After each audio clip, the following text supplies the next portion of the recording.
Welcome to WNL Sports Weekly. I'm Jeremy Franklin. This week we'll speak with baseball coach Ted White, women's lacrosse captain Jess Castelo, and women's tennis captain Michelle Fleener. But first, a quick look back at the weekend in Washington and Lee athletics. Women's tennis came in sixth at the ITA Indoor National Championships in Tennessee, defeating Johns Hopkins while falling to Chicago and host Sewanee.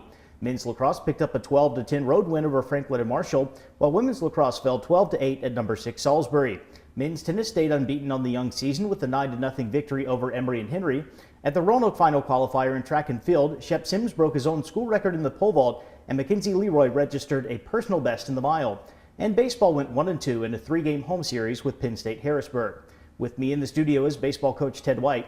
Ted, welcome to the show. Thank you. 2018 is your first year as the head coach after a couple of years on staff. How has the transition gone as you've taken over the helm of the program? I like to use the word seamless. I think a lot of people, anytime you're given a promotion, you like to have a seamless transition. I've been fortunate with the administration and the faculty and the players and the support staff, just having that familiarity. It's worked out really well. So I think, you know, it hasn't been a difficult transition on the off the field stuff. I think on the field we're trying to find our identity a little bit, but it's been pretty successful transition, I would say. You graduated 5 players from the starting lineup. You lost one of the best pitchers in program history in Tom Conklin. How is the process going as some of your younger guys take on bigger roles this year? You know, off the field it's gone really well. Practice-wise, you know, we have no complaints. When you look at the actual gameplay, you can't let the outcomes really determine how you see things. You know, I think the process is a perfect word. It's going to be a process for these guys. They were behind a lot of players that played every day.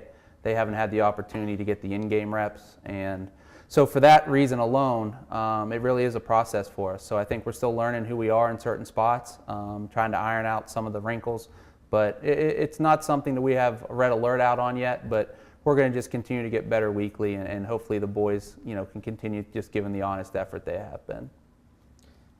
The Generals started off 4-0. It's been a little bit up and down over the past few weeks. You're also dealing with injuries to some key players. What do the Generals need to do to maybe get back on track? You know, we haven't really played poorly, and that's been the hardest part. When you look at, you know, the results and the final score, yeah, there's some lopsided results in there, but for the most part, we're battling 7, 8 of the 9 innings. Haven't been getting some of the baseball breaks. So what I think we need to do is stay the course. You know, I don't think we sit there and try and change anything drastically one way or the other. We're going to have some positional changes, some personnel changes, but that's sport. That's when you have a large roster like we do, we're able to do that. But it's really just staying the course. It's sticking to what we know we do well and trying to bring that day in and day out. ODAC play begins for your team at Hampton-Sydney this weekend. What are your expectations for the conference this year? It's another strong year. It's one of the top conferences in the country.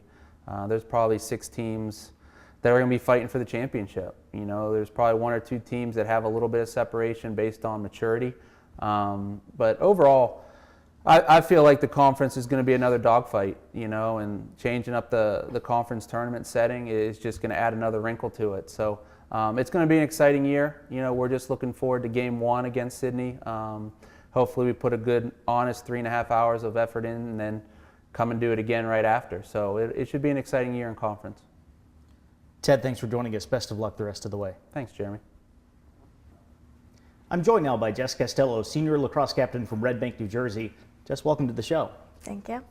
The Generals have opened up the year 1-3. You have a pair of 1-goal losses. You also split 2 games against 2 other teams that are ranked in the top 10. How would you assess the Generals' performances so far this year? Overall, I think we've been doing pretty well.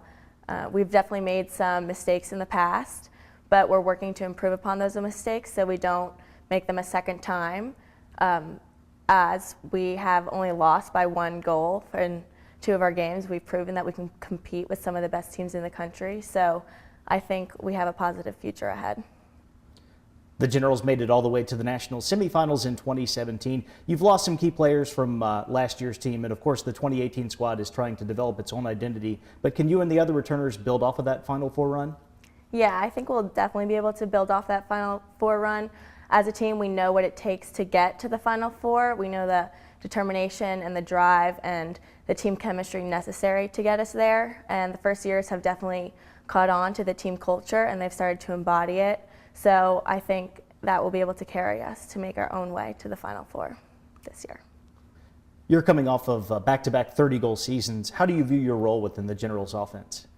My role this year has definitely changed as we have lost some leaders on the attacking and midfield units, both from them graduating and some players due to injuries. So I'll definitely have to step up as a leader.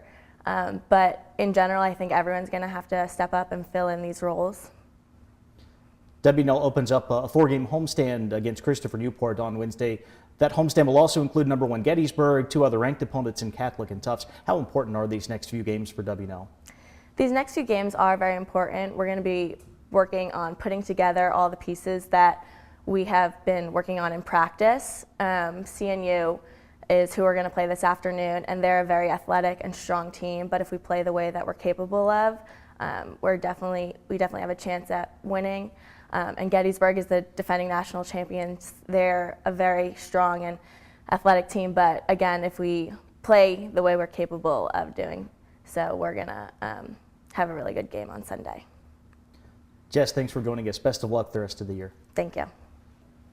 Here with me now is Michelle Fleener, senior tennis captain from Chattanooga, Tennessee. Michelle, welcome back to the show. Thanks for having me. WNL traveled to Tennessee for the Indoor National Championships this past weekend. You beat Johns Hopkins for the second time this year. You lost to 2 other very good programs in Chicago and Sewanee. What did you learn about the team over the weekend? Yeah, so those were definitely a couple of tough matches with Sewanee and Chicago. But having that win against Hopkins, I think, really helped our confidence too. I mean, having played them earlier in the season, we really expected to get that win again, and having the exact same score was obviously great for our program too. But with the losses, those are kind of matches that you definitely learn a lot from. For our team, I think we kind of understand how resilient we are. We are a tough team. We don't go away after a long time, even after those tough doubles matches. But I think in the future, that's going to be key for us to really come out with a lot of fire during doubles to make sure we get those early points on going into singles. You played primarily at the #3 singles spot in most of the Generals' big matches last year. You're now at the top of the ladder. How have you adjusted to playing at the #1 spot? Yeah, jumping from 3 to 1 is obviously a big transition, but I've just had so much support from my teammates. They're all great practice players and obviously match players too, and so that's been really helpful for me to have them all rallying behind me throughout the season so far, which I think has really contributed to my success. So I definitely owe it all to them for sure. WNL plays Hollins at home on Saturday. You will not have another match in Lexington until you face Mary Washington at the end of April. How will the team approach that long stretch of competition away from home? Right, yeah, so we do have a long stretch of away matches, but we've known about this schedule for the past 2 months now, and so for us, I think we're already mentally prepared to go into, our March season and starting our outdoor season as well, knowing that we are going to have to travel. But at the same time, it's fun to know that you're going to play these big matches away from the home courts. You get to bring that intensity to different cities and different places, and so we're all really excited about that, especially with our California trip over spring break. That'll be, a couple of great matches for us because, I've never gone to California in my time here. So, it'll be good to have some different competition for us. We're excited. What are the Generals' expectations for 2018? Right, so definitely ODAX is our expectation right now. We really want to win that tournament again, progressing into regionals and nationals at the end of the season. A couple of other just general goals. We were hoping by the end of regular season to be ranked #1 in the region, which would be huge for us going into nationals, hoping to, host regionals maybe and try to get those matches here at home. And also, just some general culture goals, just making sure that we're still a very cohesive unit, making sure that we're maintaining our friendships on and off the court, just supporting ourselves really well. Because, that really is where our success comes from, making sure that we are that, supportive and, just really, really positive team. And that's how we, get our big wins, I think. So. Michelle, thank you for joining us. Good luck with the rest of your senior season. Thank you again for having me. Here's a look at the upcoming weekend. Mackenzie Leroy qualified in the mile and will represent men's track and field at the NCAA Indoor Championship, which starts on Friday in Birmingham. Meanwhile, Zach Bilikbashi heads to Cleveland for the NCAA Wrestling Championship. On Saturday, men's tennis visits Swarthmore. Women's tennis will play a pair of ODAC matches, taking on Hollins at home and also visiting Emory and Henry. Baseball opens up conference play with the doubleheader at Hampton-Sydney, and men's lacrosse begins its ODAC schedule at home against Shenandoah. On Sunday, men's tennis will take on Johns Hopkins, and women's lacrosse welcomes in top-ranked Gettysburg. For WNL Sports Weekly, I'm Jeremy Franklin. Thanks for watching.